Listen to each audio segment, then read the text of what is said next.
សួស្តីបងប្អូនទាំងអស់គ្នាបាទអញ្ចឹងនេះគឺវីដេអូរៀនបងរៀនអំពីរបៀប Hack Dream League 2017បាទអញ្ចឹងHack វីដេអូលើកមុនហ្នឹងខ្ញុំបានធ្វើវា Hack រួចដែរ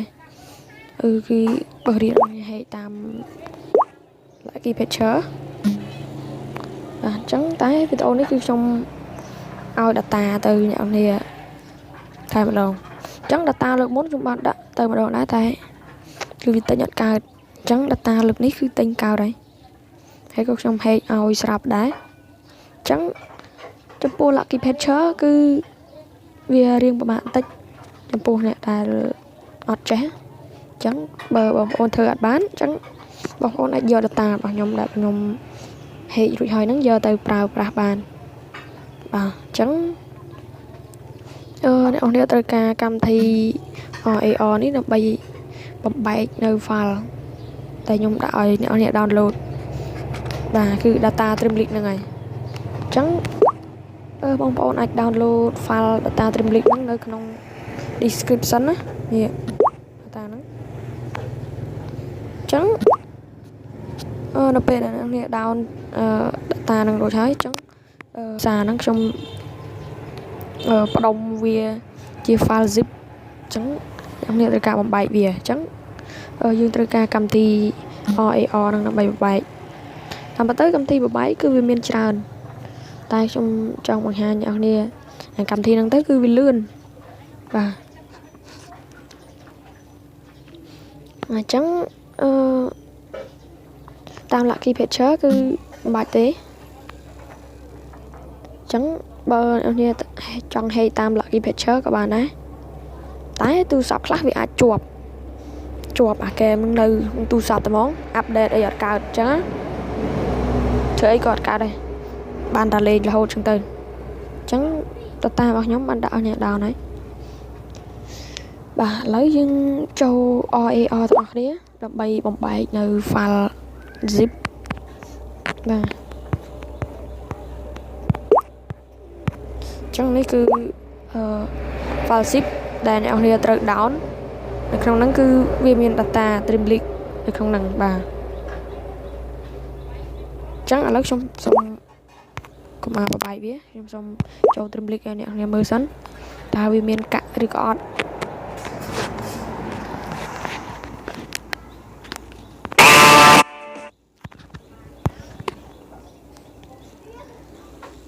បាទអញ្ចឹងសូមចាំតិច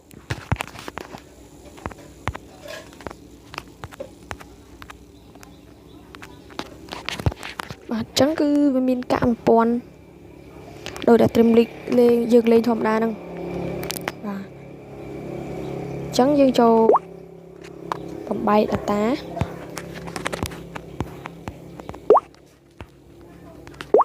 អញ្ចឹងយើងគ្រីសលើវាមួយមកហើយយើងចុចអានេះ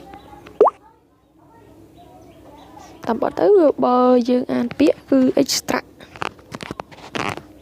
អញ្ចឹងយើងរើសកន្លែងដាក់មកឥឡូវខ្ញុំសូមដាក់នៅ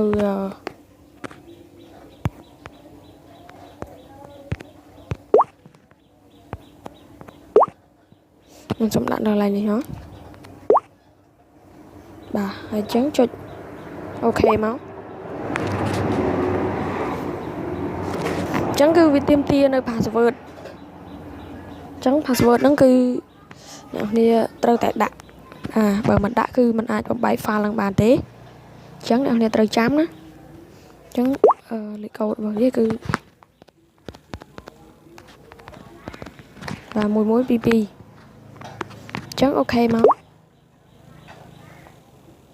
បាទបើអ្នកនរដាក់ password ខុសហ្នឹងគឺវាអត់ចេញទេ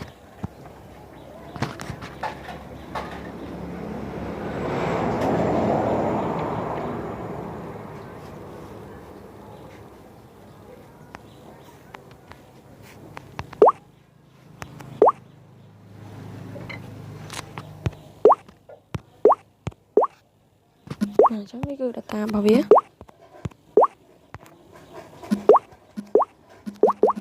ឡូវយើងចូល EA file មកបាទខាងលើនេះគឺ data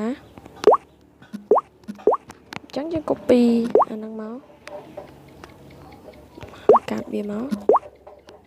យើងទៅដាក់ផាសចូល Android ចូល data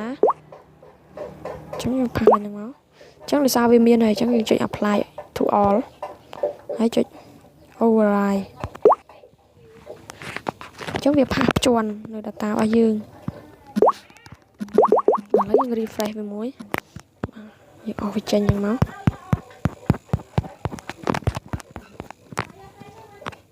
បាទចូល trim link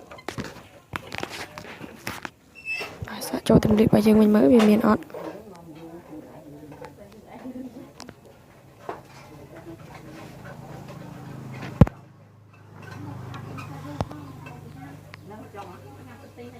បាទអញ្ចឹងកាក់នេះខាងលើនេះអញ្ចឹងមិញអ្នកនរបានឃើញគឺ 1000 ទេតែឥឡូវនេះ1លានបាទអញ្ចឹងអរគុណចំពោះការមើលចំពោះការតាមដានទស្សនាវីដេអូរបស់ខ្ញុំអញ្ចឹងសូមចុច like subscribe ដើម្បីទទួលបានវីដេអូពីខ្ញុំទៀតបាទអរគុណបាទបើបងប្អូនមានចម្ងល់អីសូម comment មកខាងក្រោមមកបាទ